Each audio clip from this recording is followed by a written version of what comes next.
தம்முடைய குமாரனும் நம்முடைய கர்த்தருமாயிருக்கிற இயேசு கிறிஸ்துவுடனே ஐக்கியமாயிருப்பதற்கு நம்மை அழைத்த உண்மையுள்ள தேவனுடைய நாமத்தினாலே உங்களுக்கு நான் வாழ்த்துதல் சொல்கிறேன். இன்றைக்கு நாம் எதை புசிக்கலாம், எதை புசிக்கக்கூடாது என்பதை குறித்து பல விளம்பரங்களை, பல செய்திகளை நாம் பார்க்கிறோம். சோஷியல் மீடியாவில் நிறைய காரியங்களை சொல்லித்தராங்க. இதை சாப்பிடாதீங்க, இதை சாப்பிட்டா இந்த விளைவுகள் ஏற்படும், அல்லது 50 வயதுக்கு மேல் இதை தான் நீங்கள் சாப்பிடணும். இப்படி சாப்பாட்டை குறித்த பல ஆலோசனைகளை நாம் கேட்கிறோம். சில நேரம் அதெல்லாம் கவனித்து பார்த்தா நாம் எதையுமே சாப்பிட முடியாது போல அப்படின்ற எண்ணம் தோன்றுகிறது. ஏன்னால் ஒருவர் நல்லது என்று சொல்லுகிறது, இன்னொருவர் இது உடம்புக்கு ஆகாது என்று சொல்லுகிறார். ஆனால் நாம் கிறிஸ்துவுடன் ஐக்கியமாயிருப்பதற்கும் அல்லது நம்முடைய ஆவிக்குரிய வாழ்க்கைக்கும் நாம் எதை உட்கொள்கிறோம் என்பதற்கும் தொடர்பு இருக்கிறதா? எதை வேணாலும் சாப்பிடலாமா? ஒருவேளை பழைய ஏற்பாட்டில் நமக்கு தெரியும், நிறைய கட்டளைகள் கொடுக்கப்பட்டது, எவைகளை உண்ண வேண்டும், எவைகளை உட்கொள்ளக்கூடாது என்று. 1 கொரிந்தியர் 8ஆம் அதிகாரம் முதல் 10ஆம் அதிகாரம் வரைக்கும் நாம் வாசித்து பார்ப்போம். ஆனால் இங்கே கொரிந்து சபையினர் கேட்ட ஒரு கேள்விக்கு பவுல் பதில் கொடுக்கிறார், விளக்கமான ஒரு பதிலை கொடுக்கிறார். அவர்கள் கேட்ட கேள்வி என்ன? விக்கிரங்களுக்கு படைக்கப்பட்டவைகளை குறித்த விஷயத்தில். அப்படிதான் 1 கொரிந்தியர் 8ஆம் அதிகாரம் 1ஆம் வசனம் ஆரம்பிக்கிறது. 1 கொரிந்தியர் 7ஆம் அதிகாரம் 1ஆம் வசனத்தை வாசித்து பார்ப்போமானால் அங்கே நீங்கள் எனக்கு எழுதின காரியங்களை குறித்து நான் எழுதுகிறது என்னவென்றால் அப்படின்னு பவுல் ஆரம்பிக்கிறார். நாம் ஏற்கனவே கற்றுக்கொண்டோம் இல்லையா? இந்த 7ஆம் அதிகாரத்திலிருந்து 16ஆம் அதிகாரம் வரைக்கும் அது இந்த நிருபத்தின் 2வது பகுதி. இந்த பகுதியிலே சபை மக்கள் தங்களுடைய கடிதத்தின் மூலமாக கேட்ட கேள்விகளுக்கு பதிலைத்தான் இந்த பகுதியிலே பவுல் தருகிறார். அப்போ 8ஆம் அதிகாரத்துக்கு வரும் பொழுது எந்த கேள்விக்கான பதிலை அவர் தருகிறார் என்றால், விக்கிரகங்களுக்கு படைக்கப்பட்டதை சாப்பிடலாமா அப்படின்னு ஒரு கேள்வியை அவர்கள் கேட்கிறார்கள். சரி, பவுல் சொல்லக்கூடிய பதிலை நாம் பார்ப்பதற்கு முன்பாக 2 காரியங்களை நாம் புரிந்து கொள்ள வேண்டும். ஒன்று, இந்த கொரிந்து சபையில் 2 விதமான கூட்டம் இருந்தது. ஒரு சிலர் என்ன சொன்னார்கள் என்றால், விக்கிரகம் எல்லாம் ஒன்றும் கிடையாது, விக்கிரகத்துக்கு படைத்த ஆகாரத்தை புசிப்பதனால நாம் அசூசி படுவதில்லை, அதனால் நம்முடைய ஆவிக்குரிய வாழ்க்கை பாதிக்கப்படுவது கிடையாது, அதெல்லாம் சாப்பிடலாம் அப்படி என்று சொல்லுகிற ஒரு கூட்டம் இருந்தது. இன்னொரு கூட்டம் அவங்க என்ன சொன்னார்கள் என்றால், நம்ம சந்தையில் போய் நிறைய பொருட்களை வாங்குகிறோமே, அந்த பொருட்கள் பல கோயிலிருந்து வருகிற பொருட்கள். அந்த நாட்டில் நிறைய பலிகளை கொடுப்பார்கள், பலியிடப்பட்ட ஆடுகள் மாடுகள் எல்லாம் சந்தைக்கு வந்துடும், அதை போய் வாங்கி சாப்பிடலாமா, அப்படி சாப்பிடக்கூடாது என்று சொல்லுகிற ஒரு கூட்டம் கொரிந்து சபையில் இருந்தது. இந்த முதலாவது கூட்டம் விக்கிரகத்துக்கு படைத்தெல்லாம் ஒன்றும் இல்லை, சாப்பிட்லான்னு சொன்னாங்கள்ல, அவங்க யாராக இருந்திருப்பாங்கன்னா சமுதாயத்தில் அந்தஸ்துள்ளவர்கள், பணக்காரர்கள், நல்ல அந்தஸ்தில் இருந்தவங்க. அந்த நாள் அந்த ஊரில் என்ன திருவிழா நடந்தாலும் அவர்கள் அழைக்கப்பட்டிருப்பார்கள், முதன்மையான இடம் அவர்களுக்கு கொடுக்கப்பட்டிருக்கும், நல்ல சாப்பாடு. இப்படி ஒரு கூட்டம். இன்னொரு கூட்டம் ஏழையான கூட்டம், அவர்கள் சந்தையில் போய் வாங்கி சாப்பிட்ற ஒரு கூட்டம். இது ஒரு புறம் இருக்க, இந்த அதிகாரங்களை நாம் வாசிக்கும் பொழுது பவுல் இன்னொரு காரியத்தையும் குறிப்பிடுகிறார். பவுல் எதை வேண்டாம் என்று சொல்லுகிறார் என்றால், அந்நிய தேவர்களுக்கு அதை விசுவாசிக்கிறவர்கள் பலி செலுத்துகிறார்கள், அதை ஒரு பண்டிகையாக கொண்டாடுகிறார்கள். அந்த நேரத்தில் உங்களையும் அவர்களுடைய கோயிலில் வந்து ஆகாரம் உண்ணும்படியாக ஒரு அழைப்பு கொடுத்தாருன்னா அது நீங்கள் போகக்கூடாது என்று சொல்லுகிறார். ஏன் அப்படி செய்யக்கூடாதுன்னு காரணங்களை நம்ம புரிந்து கொள்ளுவோம்.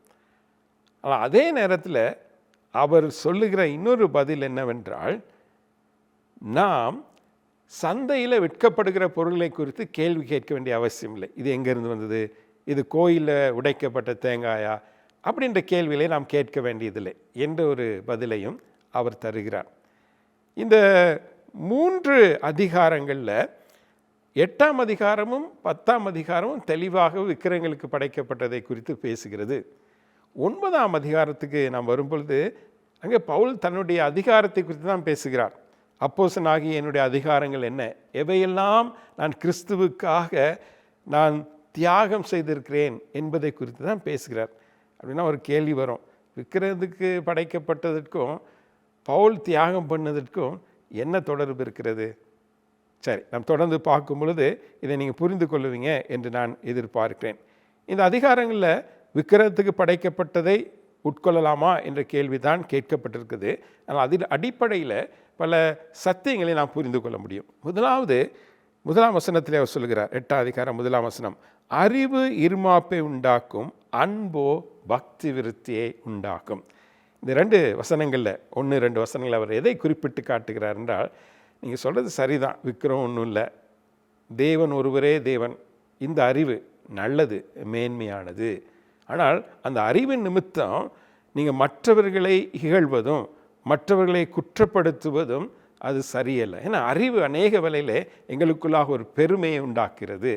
ஆனால் பக்தி எதன் மூலமாக வருகிறது என்றால் அன்பின் அடிப்படையில் தான் வருகிறது. அன்பு உள்ளவர்கள் பக்தி விருத்திக்கு ஏதுவான காரியங்களை செய்வார்கள், மற்றவர்களுடைய பக்தி விருத்திக்கு ஏதுவான காரியங்களை செய்வார்கள். அது முதல் அடிப்படை. 2வது, இதே 8ஆம் அதிகாரம் 3ஆம் வசனத்தை வாசிக்கும் பொழுது, தேவனில் அன்பு கூறுகிறவன் எவனோ அவன் தேவனால் அறியப்பட்டிருக்கிறான் என்று சொல்கிறார். சரியா?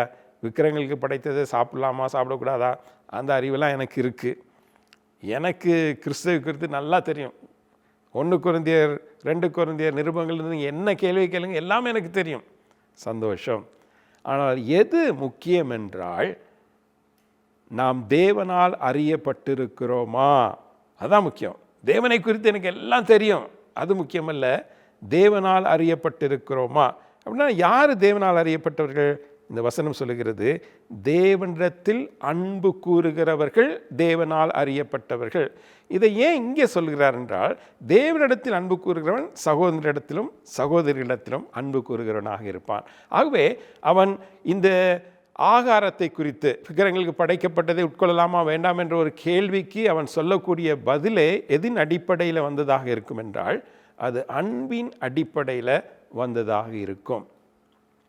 இன்னும் தெளிவாக சொல்லணும்னா, 6ஆம் வசனத்தில் அவர் சொல்கிறாரு, பிதாவாகிய ஒரே தேவன் நமக்குண்டு, அவராலே சகலமும் உண்டாயிருக்கிறது, அவருக்கென்று நாமும் உண்டாயிருக்கிறோம், இயேசு கிறிஸ்து என்னும் ஒரே கர்த்தரும் நமக்கு உண்டு, அவர் மூலமாய் சகலம் உண்டாயிற்று, அவர் மூலமாய் நாமும் உண்டாயிருக்கிறோம்.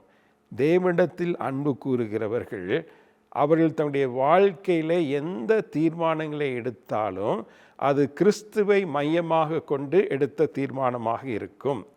அவர்கள் தங்களுக்காக வாழ்கிறவர்களாக இருக்க மாட்டார்கள். அவர்கள் எப்படிப்பட்டவர்களாக இருப்பார்கள் என்றால், அவர் மூலமாய் உண்டானது, அவருக்காய் நாம் உண்டாக்கப்பட்டிருக்கிறோம் என்ற அந்த அடிப்படையில் வாழ்கிறவர்கள். அவர்கள் தேவனால் அறியப்பட்டவர்கள். 8ஆம் வசனத்துக்கு வரும்பொழுது இன்னொரு அடிப்படையை குறிப்பிடுகிறார். அங்கே என்ன வாசிக்கிறோம் என்றால், போஜனமானது நம்மை தேவனுக்கு உகந்தவர்கள் ஆக்க மாட்டாது. எண்ணத்தினாலெனில் புசிப்பதினால் நமக்கு ஒரு மேன்மையும் இல்லை, புசியாதிருப்பதினால் நமக்கு ஒரு குறைவும் இல்லை. அப்படின்னா என்ன அடிப்படை?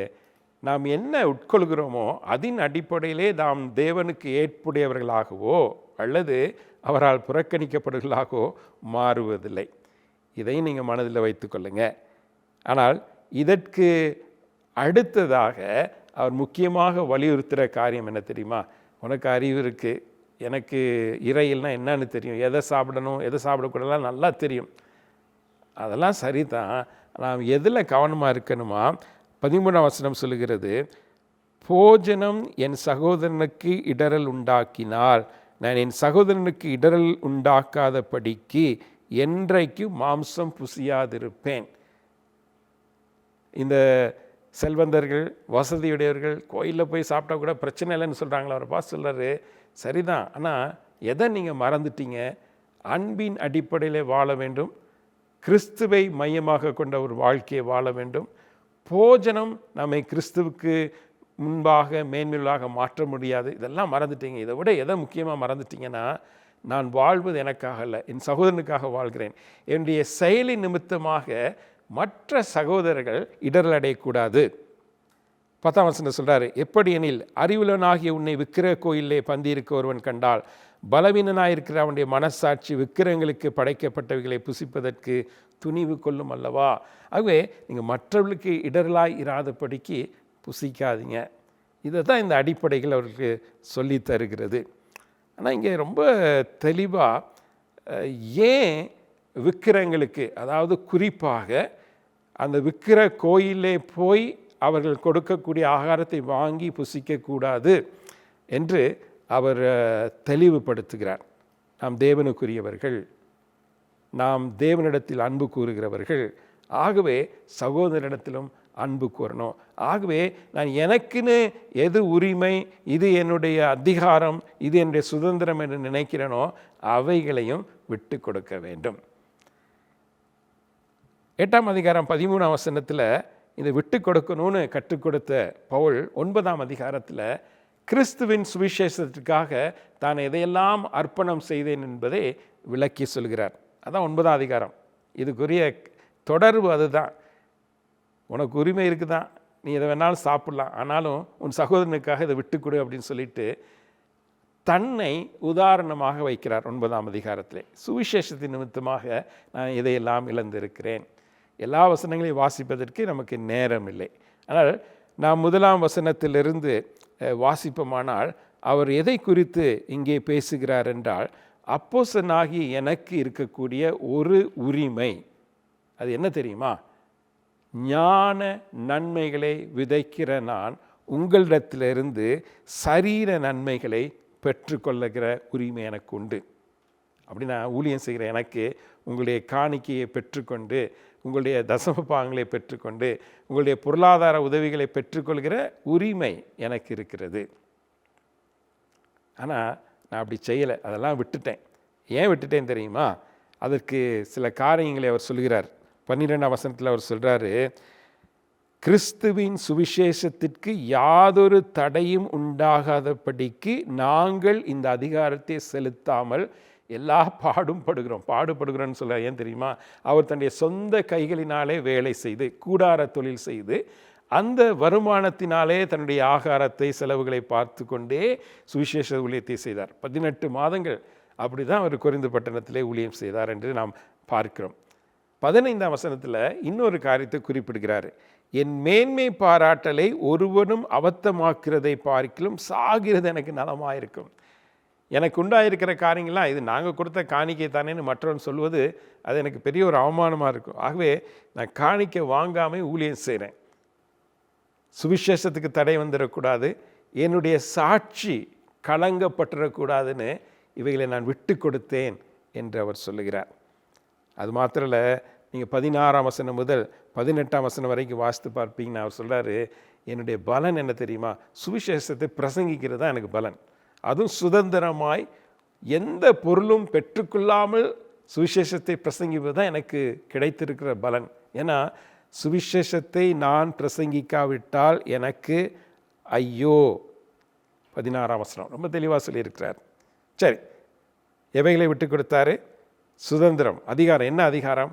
ஊழியம் செய்கிற எனக்கு ஊழியத்தில் வரக்கூடிய காணிக்கைகள், அது என்னுடைய அதிகாரம், அதை விட்டு கொடுத்துட்டேன். அடுத்த பகுதியிலே அவர் என்ன சொல்லுகிறாரு? 19ஆம் வசனத்திலிருந்து நாம் 22ஆம் வசனம் வரைக்கும் வாசித்து பார்ப்போம். ஆனால் அங்கே அவர் தன்னுடைய அடையாளத்தையே விட்டு கொடுத்தேன் என்று சொல்கிறார். சொல்கிறாரு, யூதரை ஆதாயப்படுத்தி கொள்ளும்படிக்கு யூதருக்கு யூதனை போலவும், நியாயப்பிரமாணத்துக்கு கீழ்ப்பட்டவர்களை ஆதாயப்படுத்தி கொள்ளும்படிக்கு நியாயப்பிரமாணத்துக்கு கீழ்ப்பட்டவனை போலவும் ஆனேன். ஒரு பெரிய லிஸ்ட்டை கொடுக்குறார். அப்படின்னா இவர் காம்ப்ரமைஸ் பண்ணலை, எல்லாரோடும் கூட ஒத்து போகலை. ஆனால் ஒருவனை மீட்டு கொள்ளும்படியாக அடிமையாக இருந்தவனிடத்தில் ஒரு அடிமையை போல பழகினார், ஐஸ்வர்யவானாக இருந்தவனிடத்தில் ஒரு ஐஸ்வர்யவானை போல பழகினார், நியாயப்பிரமாணத்துக்கு முக்கியத்துவம் கொடுத்த யூதனிடத்தில் ஒரு யூதனை போல பழகினார். தன்னுடைய அடையாளத்தை, தான் யார் என்கிற அந்த அடையாளத்தையே அவர் தியாகம் பண்ணி ஊழியம் செய்தார். கடைசி 9ஆம் அதிகாரம் கடைசி பகுதியில் 24ஆம் வசனம் முதல் 27ஆம் வசனம் வரைக்கும் வாசித்து பார்ப்பீனால் அவர் எதை விட்டு கொடுத்தார் தெரியுமா? தன்னுடைய ஆசைகளை எல்லாம் விட்டு கொடுத்தார். அவர் சொன்னார், நான் ஒரு ஓட்ட பந்தயத்தில் இருக்கிறேன், தான் விரும்பினதெல்லாம் சாப்பிட முடியாது, தான் நினைத்த நேரமெல்லாம் தூங்க முடியாது. ஒரு ஒழுக்கம் உள்ள வாழ்க்கை வாழ்ந்தால்தான் பந்தய பொருளை பெற்றுக்கொள்ள முடியும். நானும் அப்படி தான் வாழ்கிறேன். காரணம் என்ன தெரியுமா? மற்றவர்களுக்கு பிரசங்கம் பண்ணுகிற நான் தானே ஆகாதவனாய் போகாதபடிக்கு என் சரீரத்தை ஒடுக்கி கீழ்ப்படுத்துகிறேன். இந்த 9ஆம் அதிகாரத்தில் அவர் சொல்ல விரும்புகிறது இதுதான். சகோதரனே, நீ தேவனிடத்தில் அன்பு கூறுகிறவனாய் இருப்பாயானால் உன்னுடைய சகோதரனுக்காக நீ விட்டு கொடுக்க வேண்டும். நான் சுவிசேஷத்துக்காக இவையெல்லாம் விட்டு கொடுத்தேன், அதை நீ புரிந்து கொள் என்று சொல்கிறார். 10ஆம் அதிகாரத்துக்கு வரும்பொழுது திரும்பவும் விக்கிர ஆராதனை குறித்த இன்னொரு காரியத்தை அவர் சொல்கிறார். தேவனிடத்தில் அன்பு கூறுகிறவன் அவன் கிறிஸ்துவுடன் மாத்திரமே ஐக்கியமாயிருப்பான். 10ஆம் அதிகாரத்தில் சில வசனங்களை வாசிக்கிறேன், கவனிங்க. நாம் ஆசீர்வதிக்கிற ஆசீர்வாதத்தின் பாத்திரம் கிறிஸ்துவனுடைய இரத்தத்தின் ஐக்கியமாக இருக்கிறது அல்லவா? நாம் பிற்கிற அப்பம் கிறிஸ்துவனுடைய சரீரத்தின் ஐக்கியமாக இருக்கிறது அல்லவா? அந்த ஒரே அப்பத்தில் நாம் எல்லாரும் பங்கு பெறுகிறபடியால் அநேகரான நாம் ஒரே அப்பமும் ஒரே சரீரமாய் இருக்கிறோம். நீங்கள் இப்படி கிறிஸ்துவின் பந்தியில் கிறிஸ்துவுடனே கூட ஐக்கியமாக இருக்கிற நீங்களும் நானும், நீங்கள் கர்த்தருடைய பாத்திரத்திலும் பேய்களுடைய பாத்திரத்திலும் பானம் பண்ணக்கூடாது. நீங்கள் கர்த்தருடைய போஜன பந்திக்கும் பேய்களுடைய போஜன பந்திக்கும் பங்குள்ளவர்களாய் இருக்கக்கூடாதே. நாம் கர்த்தருக்கு எரிச்சலை மூட்டலாமா? ஒரு பெரிய கேள்வி அவர் வைக்கிறார். ஆனால் சொல்ல விரும்புகிறது இந்த 10ஆம் அதிகாரத்தில் ஒரு சத்தியம் தான் சொல்கிறாரு. இஸ்ரவேல் ஜனங்களை நோக்கி பாருங்கள். எல்லாரும் எகிப்திலிருந்து விடுதலை ஆனார்கள், எல்லாரும் செங்கடலை கடந்து வந்தார்கள், எல்லாரும் மன்னாவை புசித்தார்கள், எல்லாரும் கண்மலையிலிருந்து வந்த தண்ணீரை குடித்தார்கள். ஆனால் எல்லாரும் கானான் தேசத்துக்குள் போகவில்லை. காரணம் என்ன தெரியுமா? பாதியிலே அவர்கள் இந்த தேவனை மறந்து மற்ற விக்கிரகங்களை ஆராதிக்க ஆரம்பித்தார்கள். அதுதான் காரணம். தேவனை விட்டு விலகி போனார்கள். ஆகவே பிரியமானவர்களே, நீங்கள் இயேசு கிறிஸ்துவுடன் ஐக்கியமாக இருக்கும் பொழுது பேய்களோடு ஐக்கியமாக இருக்க முடியாது. அல்லது இன்னொரு விதத்தில் சொல்ல போனால், நீங்கள் ஒரு அந்நிய தெய்வத்தினுடைய கோயிலில் போய் அங்கே கொடுக்கப்படுகிற ஆகாரத்தை வாங்கி புசிப்பீர்களானால் நீங்கள் அந்த தெய்வத்தோடு ஐக்கியமாக இருப்பதற்கு அடையாளமாக இருக்கிறது. அதை செய்யாதீங்க. ஏன்னா நம்முடைய ஐக்கியம் யாரோடு இருக்கணும்? தம்முடைய குமாரனும் நம்முடைய கர்த்தருமாய் இருக்கிற இயேசு கிறிஸ்துவனே கூட இருக்கணும். இந்த இயேசு கிறிஸ்துவனே கூட நாம் ஐக்கியமாக இருக்கணும்னா நாம் அவருக்குள்ளாக இருக்கணும். அவருடைய வார்த்தைகள், அவருடைய சத்தியங்கள், அடிப்படைகள் நமக்குள்ளாக இருக்கணும். நம்முடைய ஐக்கியம் அவருடன் மாத்திரம் இருப்பதாக. அதற்காகவே நாம் அழைக்கப்பட்டிருக்கிறோம். கர்த்தர் உங்களை ஆசீர்வதிப்பாராக. மேலும் விவரங்களுக்கு ஜீவ வார்த்தை சர்வ் இந்தியா ஊழியங்கள் 19 வெள்ளிமேடு, பூலுவப்பட்டி, கோயம்புத்தூர் 641101. தொலைபேசி எண் 7373037384 அல்லது 0422 352 5115 தொடர்பு கொள்ளுங்கள்.